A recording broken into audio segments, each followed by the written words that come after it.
Class 9th, till now we have discussed all the causes responsible for the French Revolution.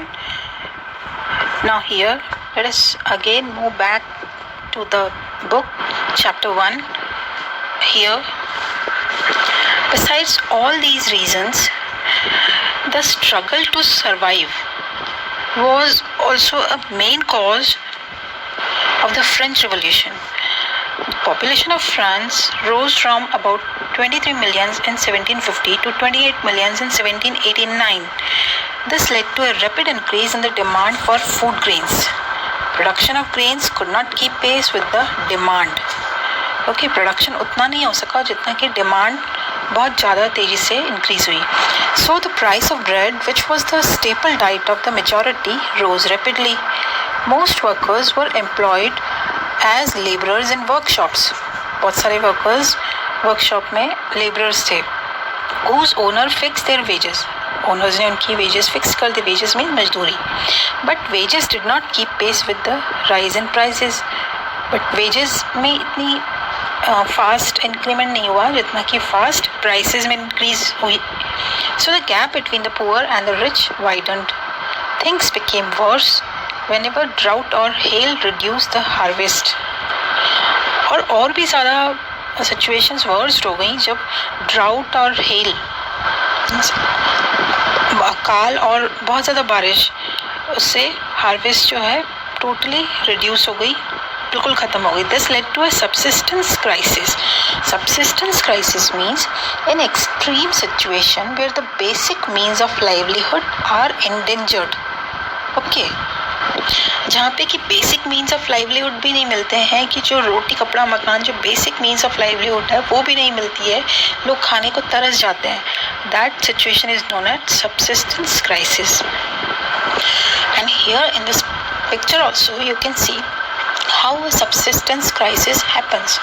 C, if bad harvest is there, then scarcity of rain means scarcity of rain is responsible for bad harvest. Now, both the things are there, then raising food crisis means food prices will increase. It will lead to that poorest can no longer buy bread. Okay, if poorest will not be able to buy even bread, then weaker bodies in the society will increase. Because of weaker bodies, disease epidemics would have, or number of deaths would increase. And if weaker bodies do not want to be weaker, then food riots will be increased. Means खाने को लेकर जो दंगे फसाद, okay, छीना झपटी मारा मारी, वो चीज़ें बढ़ेंगी and number of deaths will increase. Okay, so this situation is known as subsistence crisis.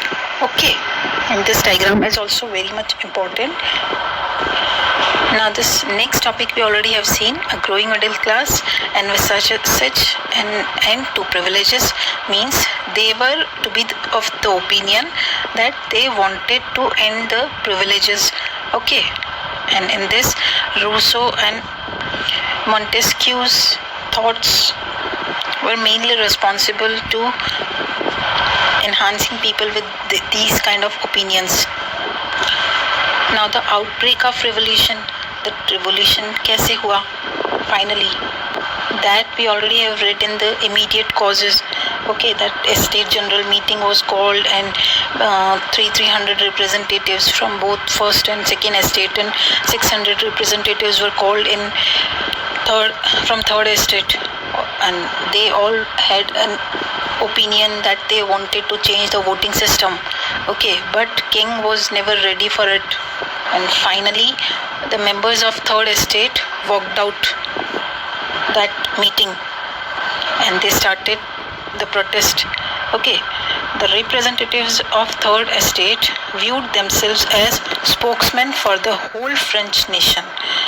जो थर्ड एस्टेट के रिप्रेजेंटेटिव्स थे, उन्होंने अपने आप को होल फ्रेंच नेशन का स्पोक्समैन माना, मीन्स जो उनकी तरफ से बोलने वाले थे.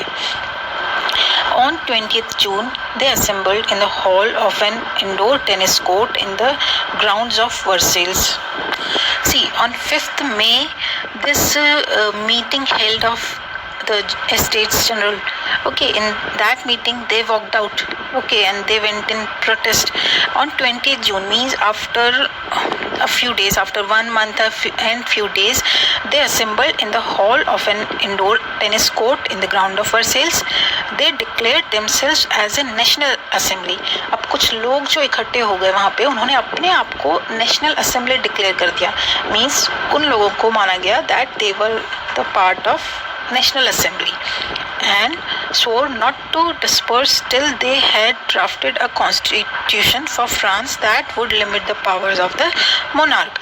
और वहाँ से तब तक डिस्पर्स नहीं होने का, मतलब तब तक वहाँ से नहीं जाने का उन्होंने डिसीजन किया जब तक कि वो फ्रांस के लिए नया कॉन्स्टिट्यूशन नहीं बना देते जिसमें कि मोनार्क यानी कि किंग की पावर्स को लिमिट किया जाए, कम किया जाए. They were led by Mirabeau and Abbé Sieyès. Mirabeau was born in a noble family but was convinced of the need to do away with the society of feudal privilege.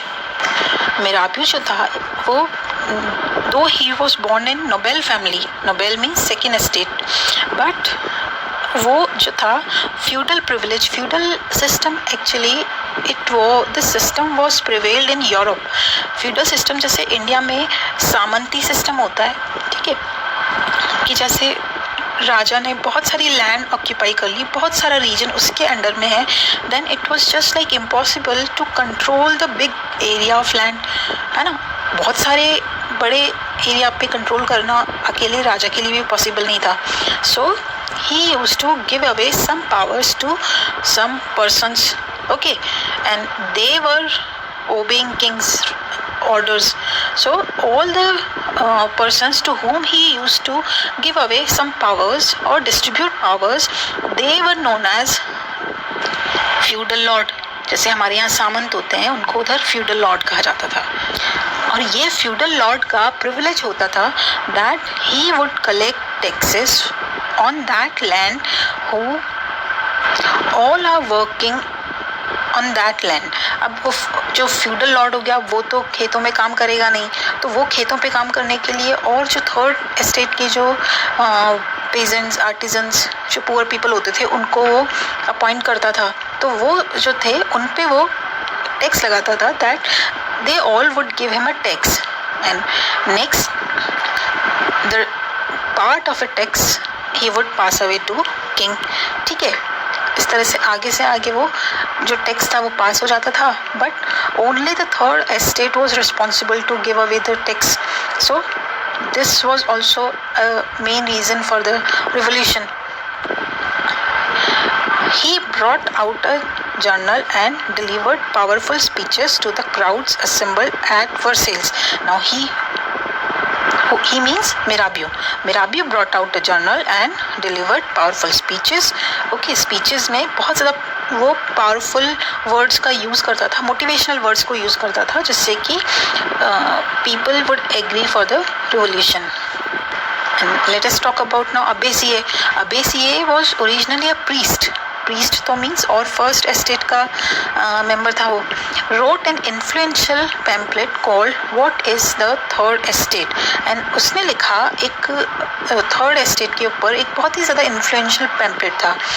While the national assembly was busy at Versailles drafting a constitution. ठीक है, इधर national assembly constitution draft करने में busy थी, and other side the rest of the France sheathed with turmoil. Sheathed with turmoil means उथल पुथल होना. So rest of the France में बहुत उथल पुथल मची हुई थी. A severe winter had meant a bad harvest, और बहुत ही सीवियर विंटर से बहुत ही ज़्यादा बैड हार्वेस्ट हुई थी, बहुत बुरी फसल हुई थी, ख़राब फसल हुई थी. So that the prices of bread rose. Often bakers exploited the situation and hoarded supplies, और सप्लाईज जो थी, फूड की सप्लाई थी, उसको रोक लेते थे, काला बाजारी करते थे, ब्लैक मार्केटिंग करते थे. Okay, after spending hours in long queues, और उधर लोग क्यूज में खड़े होते थे फूड के लिए, फूड ग्रेन के लिए या जैसे ब्रेड के लिए, बट जो होर्डर्स थे जो ब्लैक मार्केटिंग करते थे और जो सारे फूड ग्रेन या जैसे ब्रेड वगैरह स्टोर करके और डबल प्राइसेस में बेचते थे. सो at the bakery, crowds of angry women stormed into the shops. Or finally, crowds of angry women, they stormed into the shops. At the same time, the king ordered troops to move into Paris. Okay, on 14 July, the agitated crowd stormed and destroyed the Bastille. So finally, this story here, it has come to an end that the finally all the agitated crowd stormed at the destroyed Bastille, जहाँ से हमने story start की थी. Okay, but here this chapter does not end. So we will continue our chapter in next session. Till then, goodbye. Keep learning. Thank you.